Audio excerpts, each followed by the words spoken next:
Assalamualaikum warahmatullahi wabarakatuh. Sebagaimana yang kita ketahui bahwa di antara keutamaan dari ibadah puasa yang diwajibkan oleh Allah Subhanahu wa taala di bulan Ramadan ini adalah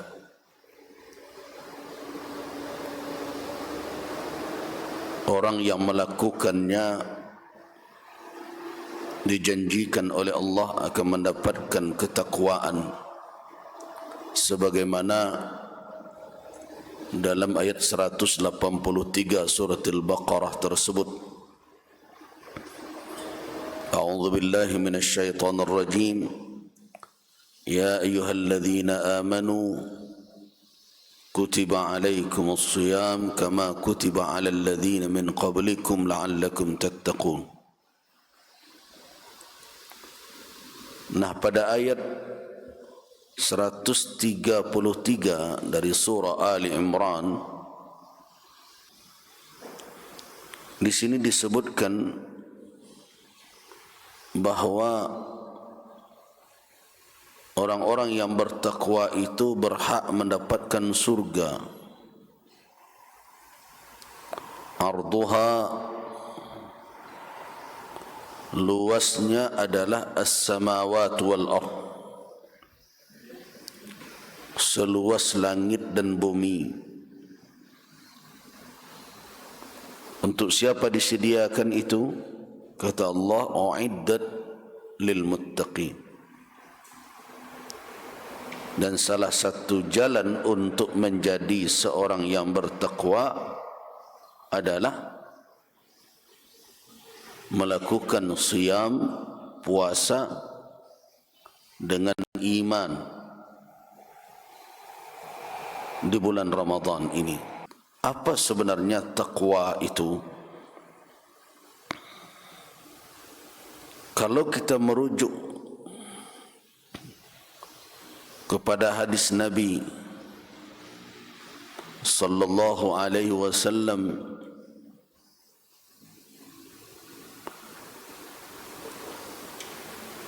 yang menegaskan keberadaan takwa itu ada di dalam qalbu, ada hadis dari Anas ibn Malik dan juga dari Wasilah ibn al-Asqa al-Laythi, juga dari Abi Hurairah radhiyallahu an, yang diriwayatkan oleh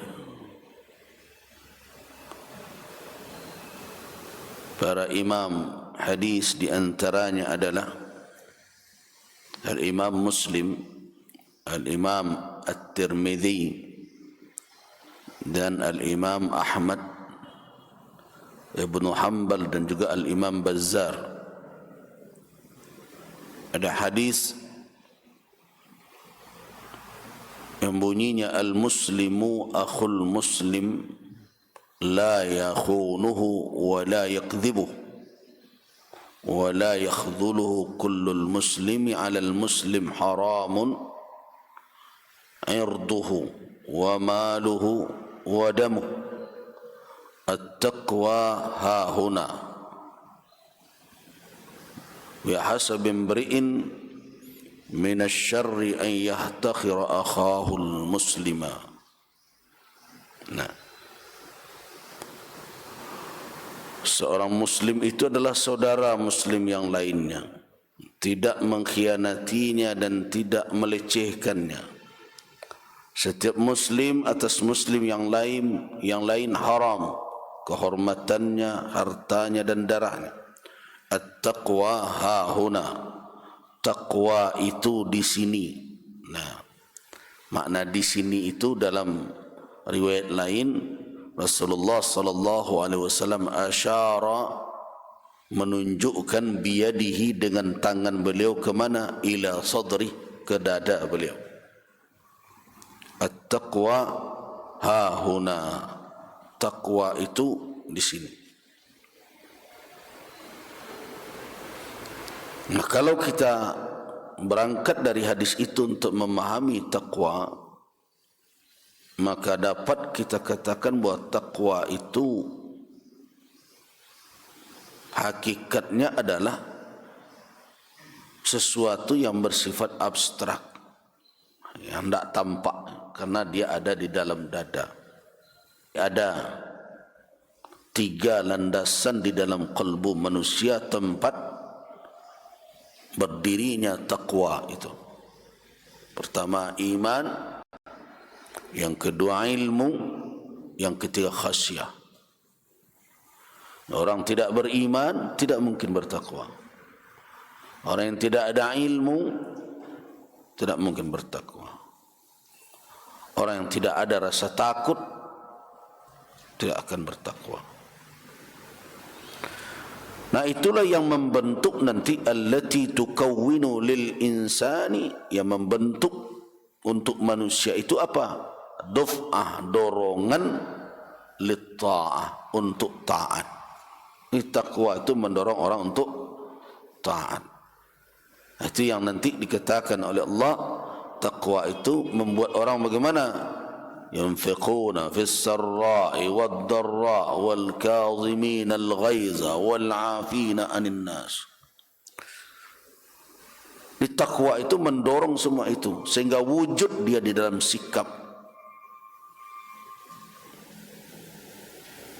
di dalam perilaku,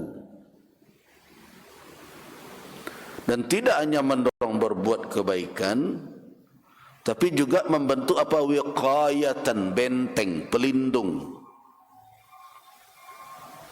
Pelindung dari apa? Minal wuqu'i fil ma'asi. Pelindung dari keterjerumusan ke dalam kemaksiatan. Jadi takwa itu membentengi orang supaya jangan terjerumus ke dalam maksiat. Mampir ke maksiat, ditegur oleh apa yang ada di dalam dadanya. Hei, jangan. Apa jalan ketakwaan itu? Jadi puasa salah satu, bukan satu-satu. Karena itu Allah katakan la'allakum, mudah-mudahan.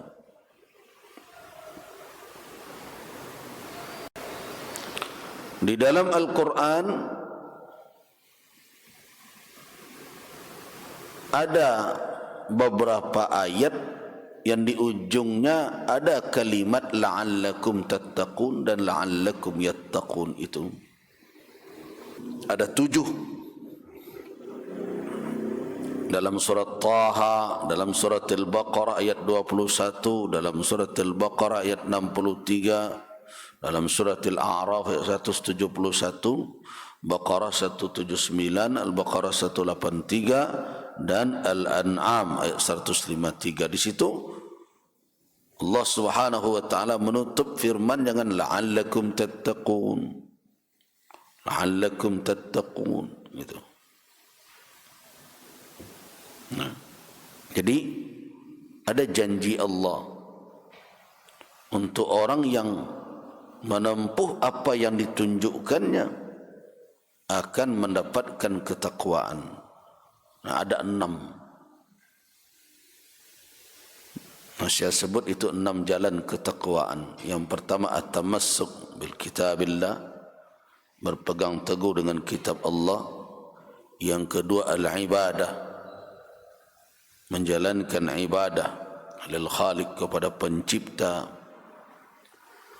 Kemudian berikut yang ketiga al-akhdhu bil wal hifdhu bil ahdi, yaitu menepati janji, memegang teguh janji yang telah dijanjikan kepada Allah Subhanahu wa taala, juga kepada insan, juga pada makhluk. Kemudian menjaga kehidupan dengan menjalankan perintah Allah di dalam qisas misalnya. Yang kelima siyam, Yang keenam adalah al-istiqamah. Ini ada 6 jalan ketakwaan. Jadi ketakwaan jelas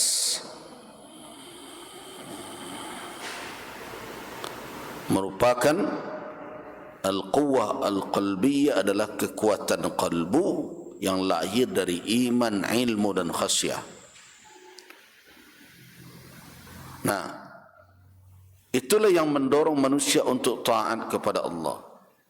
Jadi karena itu semakin tinggi tingkat ketakwaan, semakin mudah orang untuk menjalankan ketaatan.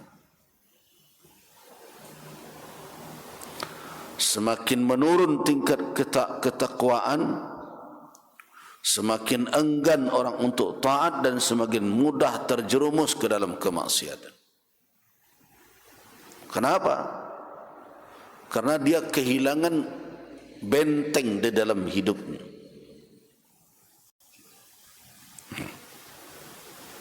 Dia kehilangan benteng di dalam hidupnya, sehingga serangan kemaksiatan dan godaan itu langsung. Nah, puasa memang salah satu. Kalau ibarat ahli medis, puasa itu salah satu terapi untuk membentuk kekebalan, menjadi membentuk benteng dari berbagai serangan yang akan menyeret manusia ke dalam maksiat. Makanya dikatakan oleh Nabi, as-sawmu junnah. As-sawm, puasa itu adalah benteng. Dalam hadis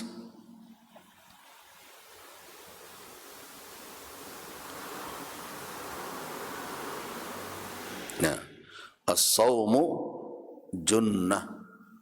Hadis diriwayatkan oleh Al-Imam Ibn Khuzaimah dari Abi Hurairah, juga dari Anas ibn Malik, dan juga dari Muaz ibn Jabal. As-sawmu junnah, juga diriwayatkan oleh Imam At-Tirmizi. Apa makna junnah? Junnah itu adalah benteng untuk orang bersembunyi. Jannah adalah kata jin. Dari mana asal kata jin?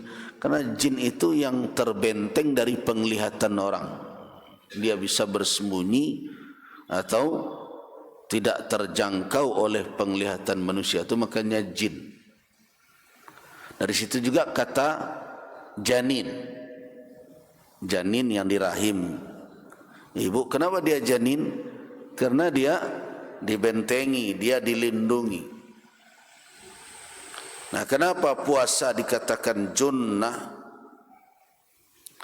Karena dia membentengi manusia dari berbagai macam godaan.